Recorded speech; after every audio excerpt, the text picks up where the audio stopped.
This is Coors Field, home of the Colorado Rockies, and it's far from a normal stadium. Baseball has no shortage in irregularities in their ballparks. Fenway Park has the Green Monster, and Minute Maid Park used to have a random hill in center field with a pole in the middle of it. Those, though, have nowhere near the same impact as Coors Field does on the game. It has such a large effect on the game that it has its own name, the Coors Effect. This environment literally changes the physics of the game. Runs are scored at a higher rate than anywhere else, and even elite pitchers look pedestrian when pitching at this park. In fact, it's known as the place where pitchers go to die. You might think you know everything about the Coors Effect, but it goes a lot deeper than you think. So, what are the numbers behind this? Why does it happen? And how have the Rockies managed to not capitalize on the uniqueness of the Coors Effect? By the way, only 4% of you watching this are subscribed, so if you enjoy the video, I would appreciate it. It's completely free, and you can always unsubscribe at any time. The Coors Effect is a pretty well-known phenomenon across Major League Baseball by fans, analysts, and teams alike. But let's look at the numbers just to see how significant it actually is. On average, since 1995, when Coors Field was first opened, the league-wide batting average has been .259. That's a pretty average, I would say. The batting average in Coors Field during that time span was .296, almost 337 points above the league-wide mark. This is a huge margin for batting average. This is the difference between 2024 Jose Altuve and 2024 Sal Frelick. Now, batting average by itself isn't really a great stat, as you might know, so let's look at some of the more telling numbers. The league-wide on-base percentage was .330. The Coors Field on-base percentage was .354. The league-wide slugging percentage was .416. In Coors Field, that number jumps up all the way to .487. The OPS numbers follow a similar pattern. .746 for the league and nearly 100 points above at .841 in Coors. That is the difference between 2024 Teoscar Hernandez and 2024 Nick Castellanos. And the only difference is the stadium that the hitters are hitting at. Hitters obviously love to hit at this stadium. On the pitching side of things, it's a different story. It's a pitcher's worst nightmare. The league-wide ERA since 1995 was 4.29, while the ERA at Coors Field, much higher at 5.62. You want a comparison for that one? That is about the difference between 2024 Mitch Keller and 2024 Patrick Corbin, who, by the way, had the worst ERA amongst all qualified pitchers. The whip jumps up from 1.35 to 1.56. One of the more interesting numbers is that the strikeouts go down significantly. The league average strikeout rate throughout the whole league was 19% exactly. The strikeout rate in Coors Field, however, was just 16.95%, much lower. To visualize this relationship, here are all 30 teams' ERAs since 1995. Look who is well above the rest of the pack, the Colorado Rockies. Not a good thing when you're talking about ERA. Now, here are those teams' ERA in Coors Field. Quite the jump for most of these teams. In fact, only 2 teams get a lower ERA, and those teams are the Angels and Twins, 2 teams that don't really have a great sample size in this park. Here are all the differences visually. The largest difference goes to the Miami Marlins with an ERA of 2.43 points higher in Coors than it was on average. That's insane. 2.34 points higher? That's larger than NL Rookie of the Year award winner Paul Skeens' ERA. And unsurprisingly, we see the same pattern when we look at OPS. A lot more offense is present when you step into the confines of this park.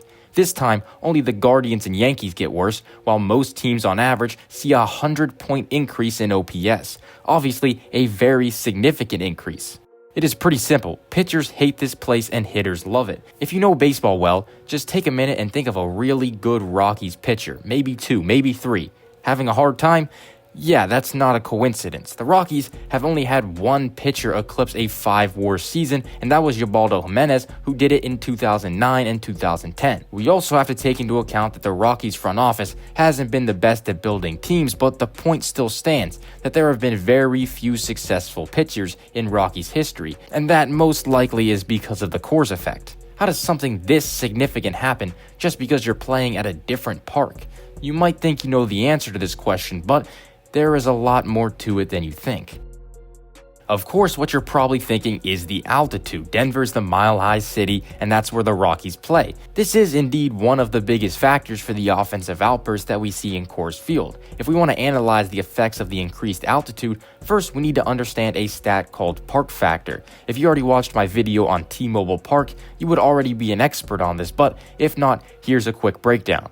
StatCast park effects show the observed effect of each displayed stat based on the events in the selected park. Each number is set so that 100 is average for that metric, and the park-specific number is generated by looking at each batter and pitcher controlled by handedness and comparing the frequency of that metric in the selected park compared to the performance of those players in other parks. In other words, the higher the park factor, the more likely these events are to occur in that park than they were on average. The overall park factor tells us what the offensive environment is like in a stadium compared to the average. With that in mind, here's a graph of every park's altitude and overall park factor. The first thing you'll notice is that Coors Field is one of a kind. There's no other park in the league that's even close to the altitude of it. The next closest are the Braves and Diamondbacks parks, which are just above 1,000 feet.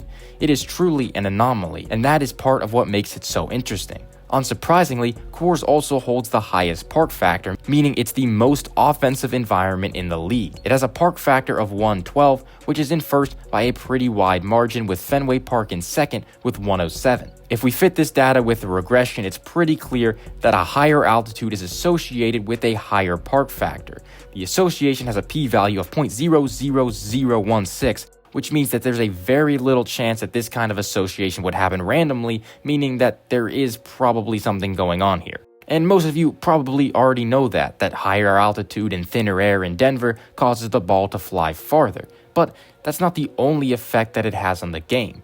The park factor for strikeouts is 89 at this park, which is the second lowest in the league, only behind the Royals' Kauffman Stadium.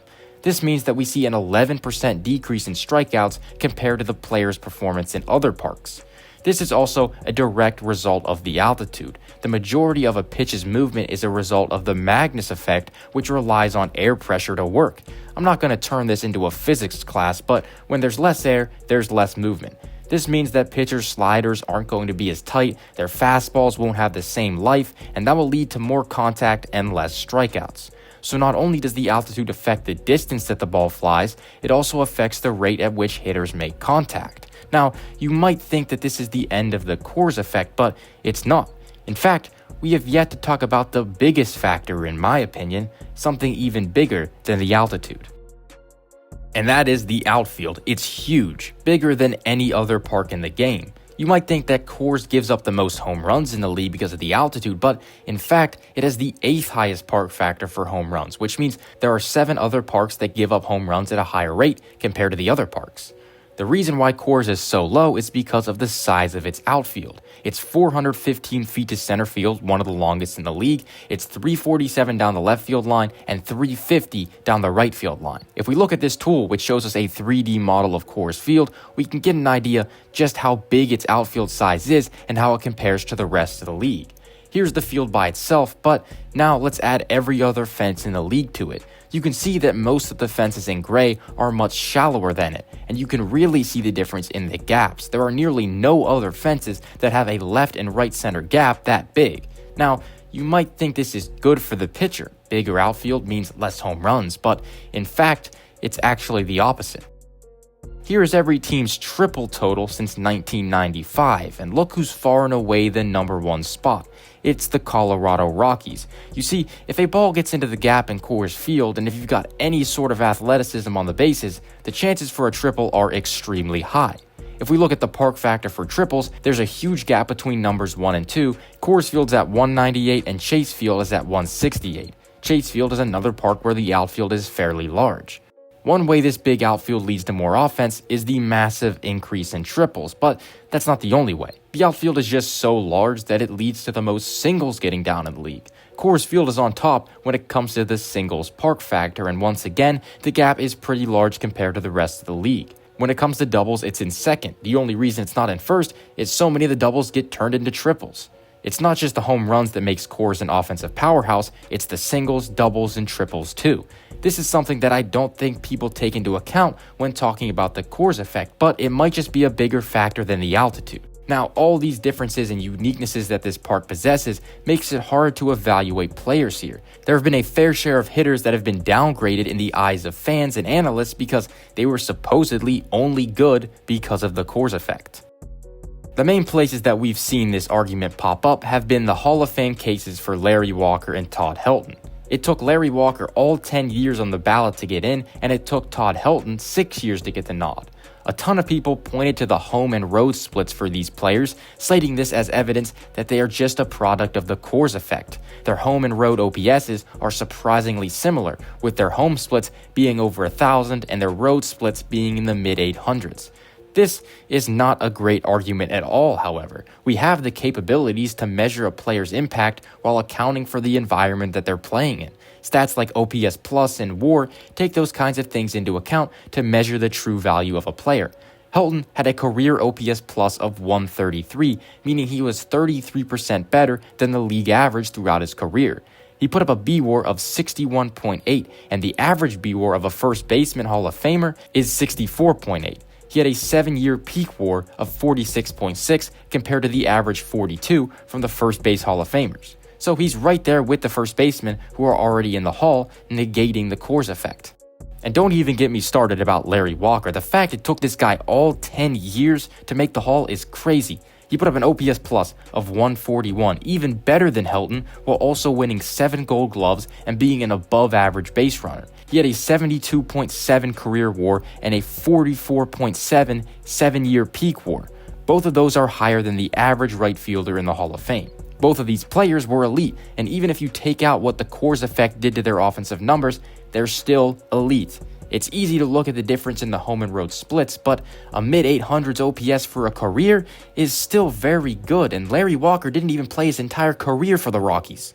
We have the stats to analyze players independent from their environment that they're playing in, and for some reason, the writers who vote on the Hall of Fame weren't aware of this, and they took 10 years to get Larry Walker in. Anyway, these two players are the two best Rockies of all time, and that's not that surprising considering the Rockies haven't had much success since their inception in 1993. Part of the reason for that is their inability to build a team around their unique home ballpark. So after we've learned all this information about the park, let's try and lay down a framework for a team that would thrive in this park. For the hitters, you might think that we want to invest in big power guys to take advantage of the thinner air, but that's not the route I'm going to take. To put it simply, I want guys who put the ball in play. The only way you aren't taking advantage of the elements of Coors Field is by striking out. The big power hitters are usually associated with a higher strikeout rate.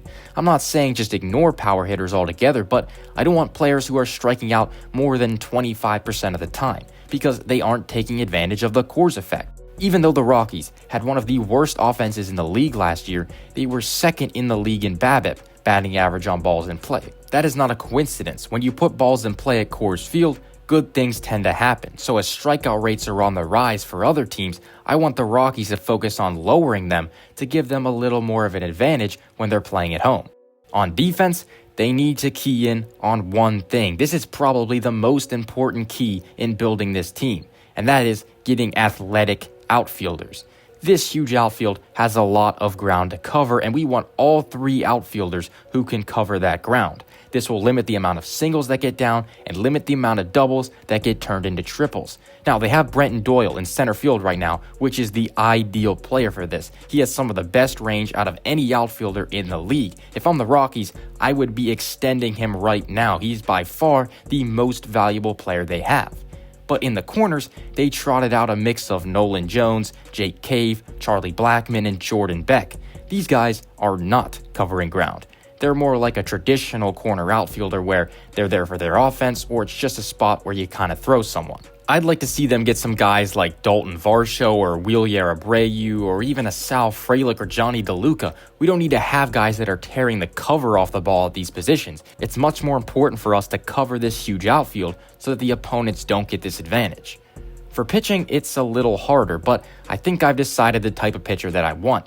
Big strikeout guys with good stuff. Now you might be thinking, well, their stuff isn't going to play as well. I don't really care. We need to keep the ball out of play, even if the pitchers are a little wild. That's fine. Minimize the ball put in play.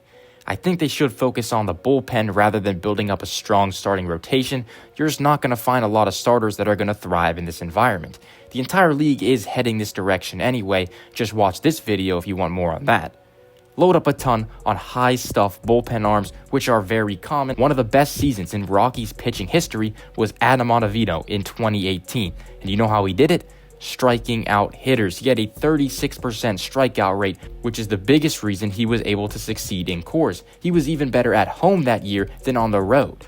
So in summary, get players who put the ball in play, get outfielders who can cover ground, get pitchers who strike out a lot of hitters, and invest into the bullpen rather than starting pitching. Rockies, I'll take the GM job whenever you're ready. Thank you for watching. Don't forget to subscribe if you enjoyed the video, and I'll see you in the next one. Goodbye.